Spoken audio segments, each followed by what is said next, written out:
اگلا دن بارات کا تھا، بھرپور مصروفیت کا دن۔ اشفا تمام خیالوں کو جھٹک کر ثانیہ اور سائرہ کے ہمراہ مختلف کام سر انجام دے رہی تھی۔ آتے جاتے کبھی مرتضیٰ پر بھی نظر پڑ جاتی، مگر جس طرح وہ اسے نظر انداز کر رہا تھا یہ سب اشفا کے لیے انتہائی تکلیف دہ اور توہین آمیز تھا۔ اشفا تو اس کی بھرپور محبت اور بے باک اظہار کی عادی تھی، اس سے مرتضیٰ کا یہ رویہ برداشت نہیں ہو پا رہا تھا۔ چونکہ فنکشن کی ارینجمنٹ ہوٹل میں تھی، لہٰذا سبھی تیار ہو کر گاڑیوں میں سوار ہوئے اور ہوٹل میں پہنچ گئے۔ آخر میں اشفا اور شاذم تیار ہو کر نکلے تو پورا گھر بھائی بھائی کر رہا تھا۔ اشفا نے شاذم کو باہر بھیجا تاکہ وہ دیکھ کر آئے کہ کوئی گاڑی موجود ہے۔ تھوڑی دیر بعد شاذم منہ لٹکائے آ گیا۔ مما، گاڑی تو کوئی نہیں، اب ہم کیسے جائیں گے؟ اچھا ٹھہرو، میں عاشر سے فون پر بات کرتی ہوں۔ اشفا نے خود کو تسلی دے کر عاشر کو فون کیا تو وہ سرعت سے بولا، بھابھی آپ تیار رہیں، مرتضیٰ بس پہنچنے ہی والا ہوگا، بابا ہمیں لینے کے لیے آ رہے ہیں۔ اس نے شاذم کو تسلی دی اور خود کچن میں مصروف ملازموں کو کچھ ہدایت دے کر صوفے پر آ کر بیٹھ گئی۔ شاذم بے چینی کے عالم میں اندر باہر کے چکر لگا رہا تھا۔ کچھ دیر بعد گاڑی کے ہارن سنائی دیا تو وہ اچھل کر بولا، مما جلدی آئیں۔ اشفا اپنی ہی جھونک میں چلتی گاڑی تک آئی تو گاڑی کے پاس ادب سے سر جھکائے کھڑے مکرم جان کو دیکھ کر سلگ اٹھی۔ بابا کدھر ہیں؟ شاذم نے فرنٹ سیٹ پر بیٹھ کر بے چینی سے پوچھا۔ اشفا کو بھی مجبوراً پیچھے بیٹھنا پڑا تھا، وہ مہمانوں کی وجہ سے نہیں آ سکے، ان کے کچھ دوست ابھی ابھی پہنچے ہیں۔ مکرم نے شاذم کو تو مطمئن کر دیا تھا مگر اشفا مسلسل سلگ رہی تھی۔ میرج ہال میں پہنچ کر بھی اس کا موڈ سخت آف رہا۔ اس نے غصے میں کھانا بھی نہیں کھایا، بس منتیں کر کر کے شاذم کو ہی کھلاتی رہی۔ رخصتی کے بعد دلہن اور دلہا نے گھر ہی آنا تھا، لہٰذا جلد ہی ہوٹل سے فارغ ہو گئے۔ گھر آ کر اشفا نے غصے کے عالم میں چوڑیاں اتاری، میک اپ صاف کیا، جیولری اتاری اور پھر زبردستی شاذم کو تپک تپک کر سلایا۔ وہ مسلسل ری ری کر رہا تھا، مرتضیٰ کے پاس جانے کی ضد کر رہا تھا مگر اشفا نے اس کی ایک نہ سنی۔ آج بابا نے شاذم کو پیار بھی نہیں کیا، اٹھایا بھی نہیں، اس نے ڈھیروں شکایتیں اکٹھی کر کے رکھ دی تھیں۔ اشفا اسے سمجھاتی رہی، وہ مصروف تھے بیٹا، ابھی بابا آپ کو آ کر بہت پیار کریں گے، اب سو جاؤ۔ نہیں سونا شاذم کو، وہ ضدی لہجے میں بولا۔ چلو شاباش، میں کہانی سناتی ہوں، شاذم آنکھیں بند کرے۔ اشفا نے اسے پچکار کر کہا تو وہ رونے لگا۔ شاذم، میں ماروں گی آپ کو، بابا پاس جانا ہے، وہ منمنائے، چلے جاؤ بابا کے پاس۔ اشفا نے غصے سے کہا، شاذم اکیلے کیسے جائے مما، شاذم کو ڈر لگے گا، تو میں کیا کروں؟ آپ شاذم کو بابا پاس چھوڑ آئیں۔ وہ اس کی گردن پر ہاتھ رکھے، بازو پر سر رکھے معصومیت سے بولا۔ شاذم کی مسلسل ضد کی وجہ سے وہ اپنی بے عزتی بھلا کے مرتضیٰ کو فون کرنے لگی۔ کچھ دیر بعد کال ریسیو کر لی گئی تھی۔ کیا تکلیف ہے؟ اشفا کی آواز سن کر دوسری طرف سے ایک کٹیلے لہجے میں پوچھا گیا تو وہ بڑے ضبط کے ساتھ بتانے لگی، مجھے کوئی تکلیف نہیں، آپ کے بیٹے کو ہی درد اٹھ رہا ہے۔ کیا ہوا ہے شاذم کو؟ وہ پریشانی کے عالم میں تقریباً چیخا۔ آپ کی یاد آ رہی ہے؟ اوہو، میری بات کرواؤ شاذم سے۔ اس نے ریسیو شاذم کو پکڑایا تو اس نے دھواں دھار رونا شروع کر دیا۔ مجبوراً مرتضیٰ کو گھر آنا پڑا تھا۔ میرے بیٹے کو کیا ہوا ہے؟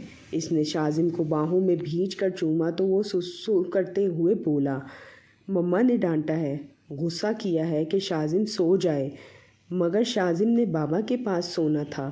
اشفا دانت پیس کر رہ گئی تھی۔ ایک تو یہ بچے بھی نا، اس نے چیزیں سمیٹتے ہوئے زیر لب کہا، چلو میں اپنے بیٹے کو ساتھ لے جاتا ہوں۔ اکثر جب شاذم ضد کرتا تو وہ اسے بھی ڈیرے پر لے جاتا تھا، مگر اس وقت شاذم نے ایک مرتبہ پھر منمنانا شروع کر دیا، مما بھی شاذم کے ساتھ چلیں، شاذم مما کے پاس بھی سوئے گا۔ بہت فتنے ہو تم، مرتضیٰ نے لب بھینچ لیے۔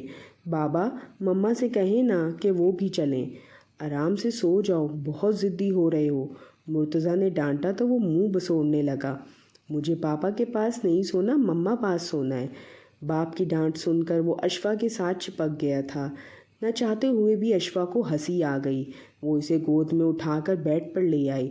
مرتضیٰ واپس جانے لگا تو شاذم نے پھر پکارا، بابا۔ کیا ہے شاذم، سوتے ہو کہ نہیں؟ مرتضیٰ پلٹ کر اس کے قریب آیا تو وہ سرعت سے ماں کی گود میں منہ چھپا گیا۔ شاذم جو ان دونوں سے چاہتا تھا وہ جانتے بوجھتے اس کی باتوں سے نگاہ چڑھا رہے تھے۔ شاذم بابا اور مما کے ساتھ سونا چاہتا ہے، اشفا کی چادر سے منہ نکال کر شاذم نے معصومیت بھرے انداز میں کہا تو مرتضیٰ اس کے قریب ہی لیٹ گیا۔ اشفا نے دل ہی دل میں شاذم کی ڈھیروں بلائیں لیں۔ میری جان، تم نے وہ کام کر دیا جو تمہاری ماں نہ کر سکی۔ اور نمرہ کے ولیمے کے بعد زندگی معمول پر آ گئی تھی۔ مہمانوں کے ساتھ ساتھ سائرہ اور سمن بھی اپنے گھروں کو سدھاریں۔ ثانیہ اور عاشق بھی لاہور جا چکے تھے۔ کچھ دنوں بعد نمرہ کو بھی چلے جانا تھا۔ شازو کی مصروفیت کی وجہ سے اشفا اپنے لبوں پر مچلتے ان سوالوں کو تو پوچھ نہیں سکی تھی جو کہ نوک زبان پر مچل رہے تھے۔ ایک دن موقع پا کر اس نے نمرہ کو گھیر لیا۔ وہ بھی اسے تفصیلاً ہر بات بتانے لگی تھی۔ اشفا یہ جاننے کو بےتاب تھی کہ مہوش جو کہ یہ چاہتی تھی کہ اشفا آ کر چلی جائے تو وہ مرتضیٰ کو حاصل کر لے گی۔ پھر ایسا کیا ہوا کہ مہوش کو کسی اور کی دلہن بننا پڑا؟ اتنا تو وہ جان چکی تھی کہ مہوش شوہر سے لڑ جھگڑ کر میکے آئی ہے۔ مہوش کی اپنی ساس اور نندوں سے نہیں بنتی تھی۔ اس کا مطالبہ تھا کہ الگ گھر لے کر اسے دیں، تب ہی یہ واپس جائے گی۔ اب دیکھو اس کی خواہش پایا تکمیل تک پہنچتی ہے کہ نہیں۔ مہوش شادی کے لیے کیسے مان گئی؟ اشفا نے بے چینی سے پوچھا۔ مرسلین چاچو کے بعد چاچی نے زبردستی عروبہ اور مہوش کی شادی کر دی تھی، کیونکہ نمرہ کچھ بتاتے بتاتے ایک دم سوچنے لگی کہ اشفا کو بتانا چاہیے کہ نہیں۔ اشفا کے اصرار پر وہ دبی آواز میں بولی، دراصل جب تم چلی گئی تھی تو پھر چاچی نے امی اور دادی پر بہت دباؤ ڈالا کہ مہوش کا رشتہ مرتضیٰ لالا کے لیے لیا جائے، مگر پھر بھی مرتضیٰ لالا نے نہ مانے تو چاچی مایوس ہو گئیں۔ انہوں نے پھر مہوش کی کسی ضد کو نہ مانا اور اس کی شادی کر کے ہی دم لی۔ تقی کو اس کے ماموں باہر لے گئے اور وہیں ان کی بیٹی سے اس کی شادی ہو گئی۔ 6 ماہ پہلے تقی بھی دبئی چلا گیا ہے۔ چاچی میں اب بھی پہلے والا دمخم نہیں رہا۔ تم نہیں جانتی اشفا، چاچی نے مرتضیٰ لالا کو کتنا بھڑکایا کہ وہ تم جیسی برد کردار اور عیاش لڑکی کی خاطر زندگی کی خوشیوں سے نہ منہ موڑ، مگر مرتضیٰ لالا نے ان کی کسی بات کا یقین نہ کیا۔ پھر وہ کچھ اور بھی کہنا چاہتی تھی مگر عامر نے آواز دے کر بلایا۔ اسی رات نمرہ بھی عامر کے ہمراہ چلی گئی تو گھر میں ایک دم تنہائی ڈیرے جما گئی۔ سمینہ چاچی نے اپنا پورشن الگ کر کے بیچ میں دیوار کھڑی کر دی۔ ان کی آمد و رفت بھی اس طرح کم تھی۔ جب سے اشفا واپس آئی تھی مہوش نے بھی آنا چھوڑ دیا تھا۔ وقت اسی رفتار سے گزر رہا تھا۔ انہی دنوں تمام فرائض کی ادائیگی کے بعد تایا ابو نے حج کے لیے درخواست دے دی۔ رب کے گھر سے ان کا بلاوا آ گیا اور یوں تائی امی، دادی، پھپھو اور تایا ابو سب اللہ کے گھر کی زیارت کے لیے چلے گئے۔ جاتے سمے تائی اماں نے اشفا کو ڈھیرے نصیحتیں کی۔ وہ کافی دیر سے گھر کے معاملات کے متعلق سمجھاتی رہیں۔ انہوں نے لا کر چابیاں اپنی اکلوتی بہو کے حوالے کر دیں۔ اشفا پتر، مرتضیٰ تم سے ناراض ہے، میں جانتی ہوں، تم اسے منا لو، وہ ضرور مان جائے گا۔ پہلے تم ہم سے بدگمان تھیں، اب مرتضیٰ تم سے بدگمان ہے۔ یہ غلط فہمیاں کیوں کر بیچ میں آ گئیں؟ تائی امی، میں نے اپنی نادانی میں اپنا بہت سا نقصان کر دیا ہے، وہ آزردگی سے بولی۔ ہر نقصان کی تلافی ہو جاتی ہے مگر کچھ نقصان ایسے ہوتے ہیں کہ ان کی تلافی ممکن نہیں۔ جو غلطی تم سے سرزد ہوئی ہے ہم نے تمہیں کھلے دل سے معاف کر دیا، مگر بیٹا مرتضیٰ کو منانا اب تمہارا کام ہے۔ وہ تم سے محبت کرتا ہے، اس کا غصہ وقتی ہے۔